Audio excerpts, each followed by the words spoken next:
Oi, gente, tudo bem? Bem-vindo a mais um vídeo aqui no canal. Seja muito bem-vindo se é a sua primeira vez também conhecendo o nosso conteúdo. Nós queríamos agradecer pelas dicas, feedback e também comentários que vocês têm deixado nos nossos vídeos. E hoje, esse vídeo é um resultado daquilo que vocês nos pedem. Nós trouxemos esse tema aplicando ao Salmos 23, para ficar mais fácil o entendimento dentro de um contexto específico. Mas antes do vídeo começar, nós queremos te pedir um favor, alguns na verdade. Deixa seu like, deixa seu comentário, compartilha com seus amigos, isso ajuda muito no crescimento do canal. Então vamos lá. Oi, você sabe a diferença entre tradução e interpretação em Libras?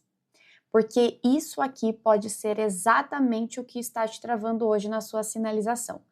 Algumas pessoas pensam que essas duas palavras significam a mesma coisa, mas não é.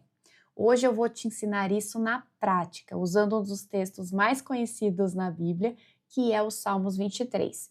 Se você é estudante de Libras, é intérprete, professor, ou até alguém que está começando agora os seus estudos, esse vídeo vai te ajudar muito na sua forma de sinalização. Porque não é só saber o sinal, mas você precisa transmitir o sentido também. Antes de ir para o nosso exemplo prático, que é o Salmos 23, nós precisamos compreender o que é tradução e o que é interpretação, porque isso muda completamente a forma como você trabalha com Libras. Vamos lá então entender o significado de cada um e como aplicá-los. Tradução é quando você pega um texto, um material que já existe, e você tem tempo para estudá-lo, analisá-lo, revisar, escolher, fazer os estudos dos sinais, procurar fazer as melhores escolhas tradutórias baseada naquele material que você recebeu. Ou seja, você não está sob pressão, como de repente em um evento, uma palestra, um culto, uma reunião, enfim, que você recebe a informação ali no momento e precisa ser rápido a adaptação para a língua de sinais, ok? Na tradução, você precisa ler o texto, compreender profundamente, analisar o contexto e adaptar para Libras, respeitando a gramática. Nesse conteúdo, também nós podemos encaixar, fazer as melhores escolhas tradutórias. É um outro assunto para um outro vídeo, até se vocês quiserem esse tipo de conteúdo sobre estratégias tradutórias, e também temáticas relacionadas a isso, deixa aqui no comentário também. Então, a tradução, ela é um processo mais longo, vai envolver mais estudo e mais tempo. Agora, a interpretação, ela é completamente diferente. A interpretação, ela vai acontecer em tempo real. A interpretação simultânea. Você não pode parar, revisar, voltar. Por exemplo, espera um pouquinho que eu vou pesquisar o sinal aqui. Não dá tempo, não dá tempo. Por exemplo, em lugares que acontecem a interpretação em tempo real. Em igrejas, salas de aula, salas de faculdade, universidade, eventos ao vivo. Então, você vai precisar de um raciocínio rápido, um domínio da Libras e, principalmente, um preparo prévio, ou seja, de conhecimento da língua e dos sinais específicos daquele evento que você foi contratado. Então, alguém entrou em contato com você e falou assim: eu preciso de um intérprete em uma audiência no sábado, uma audiência jurídica. Você tem disponibilidade? Eu tenho. Então eu vou te passar o material, que seria o correto. Então você vai estudar aquele material, você vai estudar os sinais que combinam mais com aquele evento, com aquela temática, fazer as melhores escolhas tradutórias. Esse processo é a tradução, porque envolve o estudo. Porém, no momento que você chegar no evento e começar o seu trabalho, é a interpretação real, é a interpretação simultânea. Então, resumindo de forma bem simples, a tradução é mais estudo e a interpretação é a execução. Quem traduz bem, interpreta melhor. Essa frase é muito boa, eu gosto muito dela, porque você já conhece o conteúdo, você já conhece o contexto e as possíveis adaptações se necessário. Aqui é onde tudo começa a fazer sentido. Nós vamos usar o Salmos 23 como um exemplo, porém poderia ser qualquer outro texto. Então, quais são os passos para você fazer uma boa tradução de um texto? No nosso caso, nós escolhemos um texto bíblico. Inclusive, os textos bíblicos, eles são textos muito complexos para traduzir, porque muitas vezes envolvem parábolas, metáforas e características culturais diferentes da nossa, né, da nossa atualidade. Então, requer estudos em dicionários e também você pode usar de outras traduções bíblicas para comparação. Primeiramente, nós precisamos ler o texto e compreender segundo a visão do autor, não a nossa, tá? Então não vai entrar no entendimento devocional. Por exemplo, o que Deus quer falar com a minha alma hoje? Não, hoje você está estudando o texto. Após isso, nós vamos identificar pontos importantes desse texto, que podem nos ajudar nas escolhas de sinais, classificadores e estratégias tradutórias, caso envolva, por exemplo, um momento após a leitura, como uma exortação, um sermão, né, uma explicação. Isso acontece muito em igrejas, reunião de evangelização, ou algum encontro também que tenha essa parte espiritual, que tenha contato com os textos bíblicos. Por exemplo, nós podemos identificar quem foi o autor do texto, qual foi o assunto do texto, se ele é um texto mais poético, metafórico, se envolvem parábolas, ou seja, as características textuais. Se tem comparações de dois cenários, de culturas diferentes, principalmente uma cultura diferente da nossa. Estes são questionamentos que nós precisamos fazer para fazer as melhores escolhas dos sinais que combinam com aquele contexto textual. Tem um exemplo que eu gosto muito sobre as 10 virgens, quando falam da lâmpada que elas carregavam. Será que nós vamos usar o sinal da lâmpada atual que nós temos na nossa casa, né? Aquela que você aperta o interruptor ou puxa a cordinha? Será que combina com o contexto do texto? Será que é essa lâmpada que está falando no texto? Entenderam?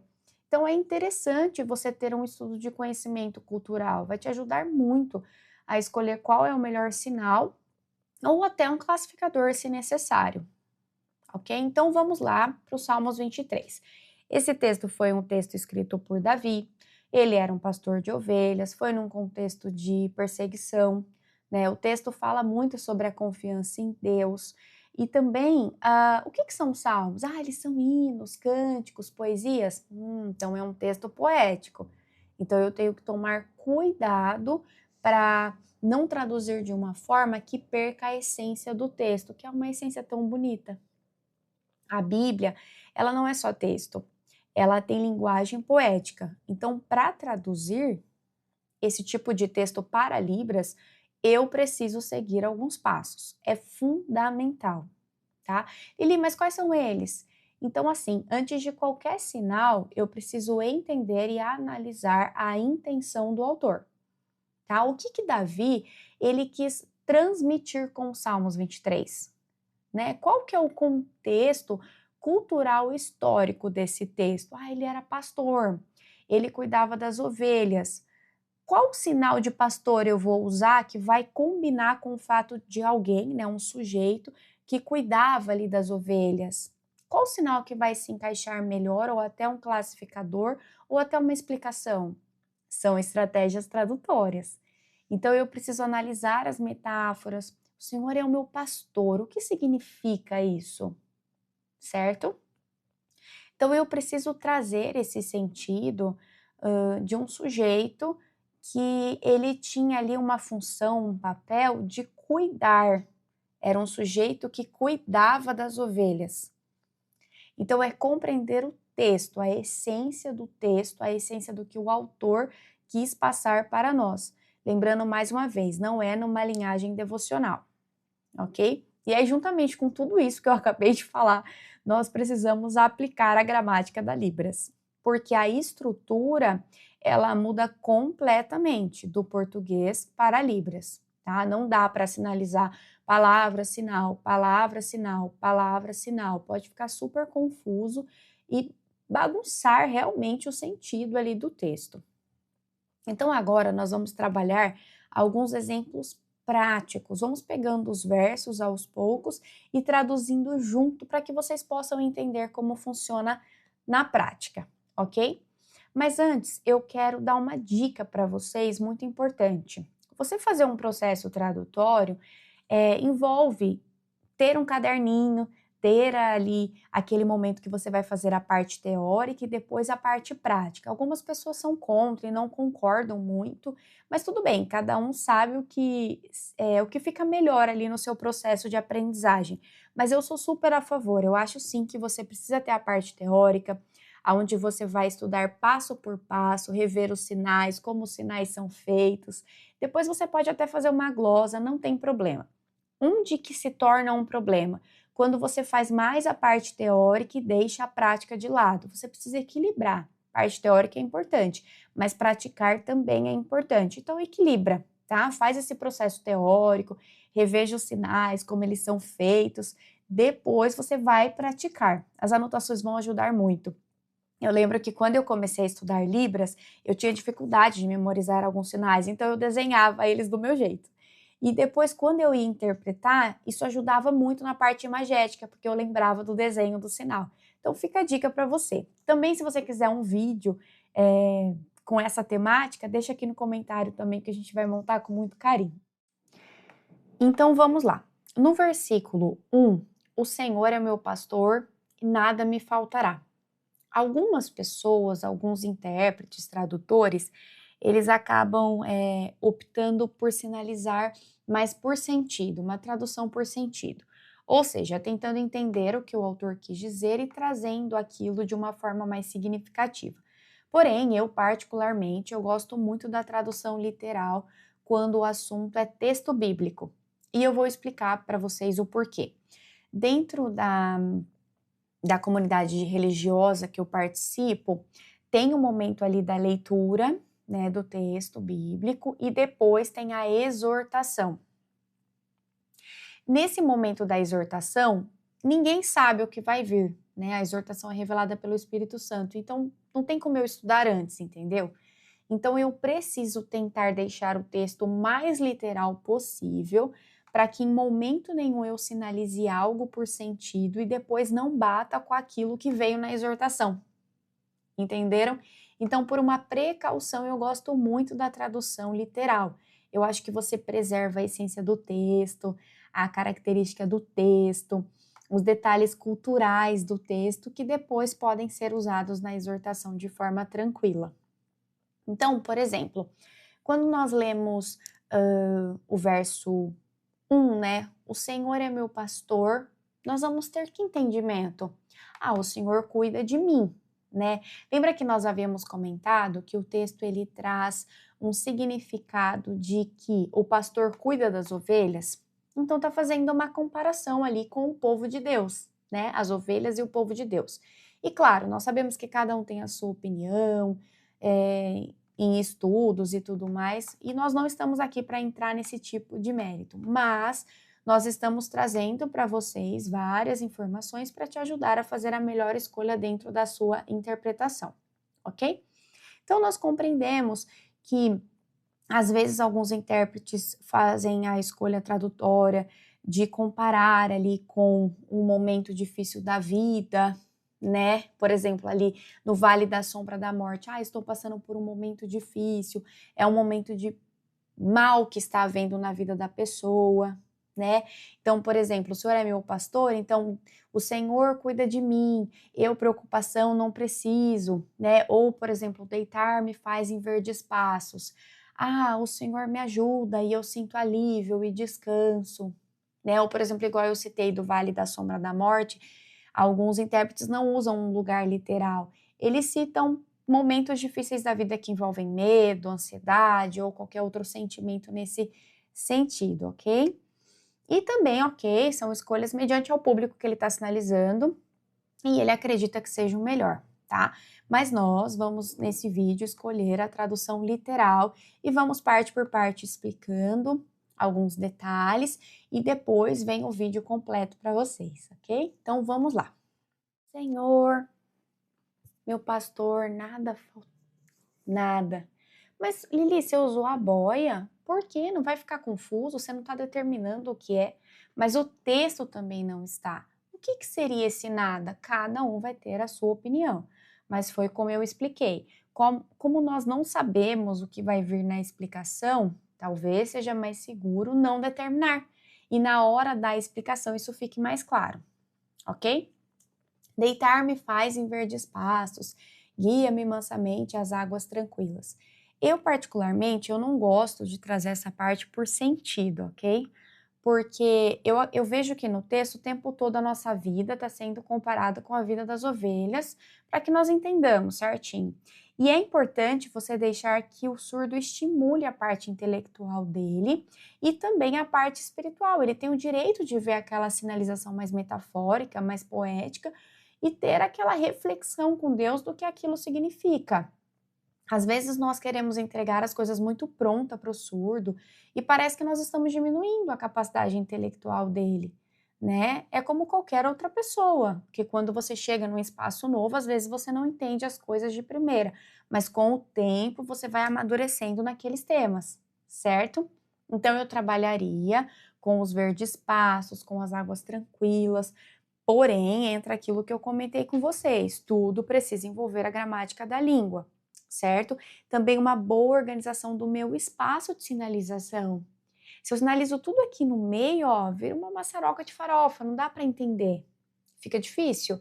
Mas a partir do momento que eu organizo o meu espaço, meus personagens, meus lugares, né, lateral, frente, cima, baixo, atrás, tudo fica ótimo, porque eu usei os meus espaços, né? Então, de repente, eu posso começar os verdes passos aqui, as águas tranquilas aqui, depois eu tenho outro exemplo do Vale da Sombra da Morte aqui. E fica fácil, porque depois se na exortação a pessoa, o irmão, o pastor, enfim, ficar voltando, né, naqueles trechos que já foram falados, você só vai apontando. Então, eu organizo a minha cena para que não fique tudo aqui no meio bagunçado. E aí, às vezes, a pessoa olha e fala, nossa, eu não estou entendendo. Ah, Lili, mas eu fico muito nervosa e eu erro. E é normal, nós somos seres humanos e nós temos as nossas dificuldades. Tem palavras que são muito difíceis, mas é isso que nós queremos estimular com esse vídeo. Você vai treinando, você vai estudando, você vai fazendo desenhos, você vai descobrindo novas estratégias, novas práticas, né? Isso vai fazendo com que você amadureça na língua, você vai amadurecendo na hora da interpretação, né? Uma interpretação mais rápida, que às vezes a pessoa que está discursando, ela fala muito rápido. Estratégias, tem que ter estratégias, né? Não pode entrar em desespero. Então, tudo isso é o quê? É o tempo, é a maturidade, é o treino, é a prática. Maravilha. Ainda que eu andasse pelo vale da sombra da morte. Ai, tem gente que fala, eu não sei se eu faço vale. Eu acredito, acho super válido fazer o vale sim.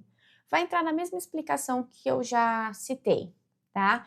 Entra dentro desse contexto, que nós compreendemos que ali das ovelhas, às vezes elas precisavam passar em lugares íngremes, montanhas de difícil acesso. Algumas poderiam até se perder nesse trajeto e entra a questão do cuidado do pastor. Então traz todo esse processo da comparação com coisas que nós passamos na nossa vida. Mas é interessante que primeiro você traga o literal e depois vem a explicação, ok? E aí depois nós temos a parte que fala sobre preparas uma mesa perante mim, né, na presença dos meus inimigos, unge a minha cabeça com óleo, o meu cálice transborda. Nesse momento, tem bastantes fatos culturais envolvidos, tá, daquela época. Então, por exemplo, a relação do azeite naquela época, ele era usado como um cicatrizante, né? E também ele evitava que insetos e doenças acontecessem nas orelhas e na cabeça das ovelhas. Era um cuidado. Então, era um momento ali muito específico cultural. Alguns estudiosos trazem essas informações para nós. Então, talvez seja interessante manter essa informação no literal para que depois, na explicação, venha o que significa. Percebem como é importante? E aí o surdo vai ter essa reflexão, né? Ele vai ter esse momento de falar, nossa, que legal, é isso que significa, né? Todos nós temos esse momento, quando nós chegamos num lugar novo, né, e tem um assunto novo, e talvez ali de início você não entenda, mas depois, conforme vem vindo as explicações, você vai, olha, sabe, vai fechando ali as lacunas e é muito bacana. É o processo de maturidade em qualquer tema, em qualquer lugar, tá? Também a questão do banquete, se nós formos observar em várias passagens bíblicas, tem a relação do banquete de apresentar alguém ao povo, né, do momento de exaltação. Então, é interessante trazer o literal e deixar essa marca cultural e histórica, ok? E aí o final, certamente que a bondade e a misericórdia me seguirão todos os dias da minha vida e habitarei na casa do Senhor por longos dias. Essa parte eu acredito ser mais tranquila, mediante aos outros versos do texto.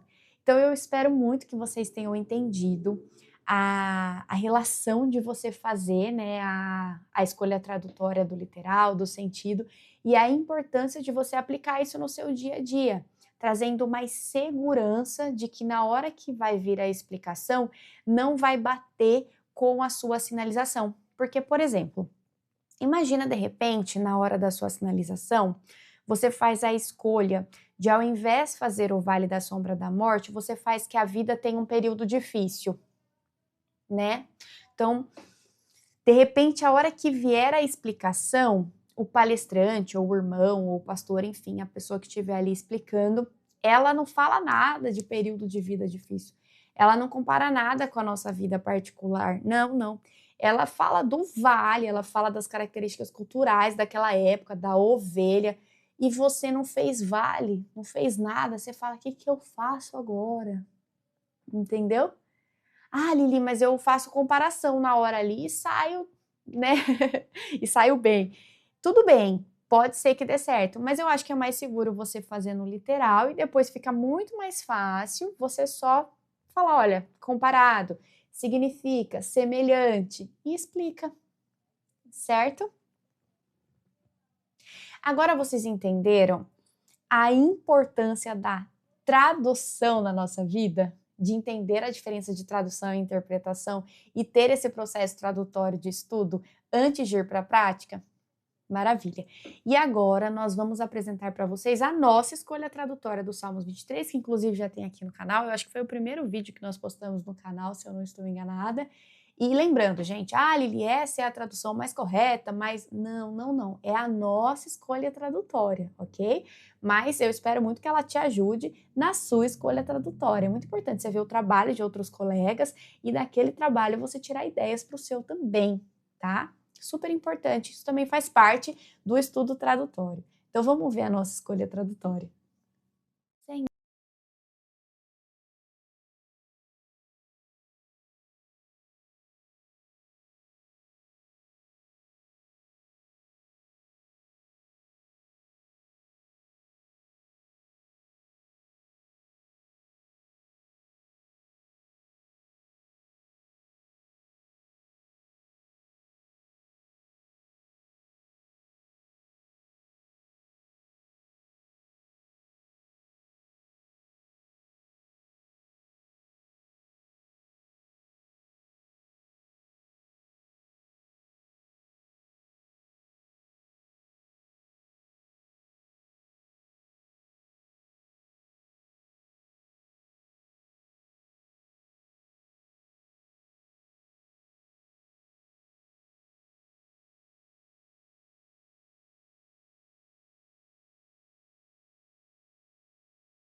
E agora, você entende por que que estudar tradução muda tudo?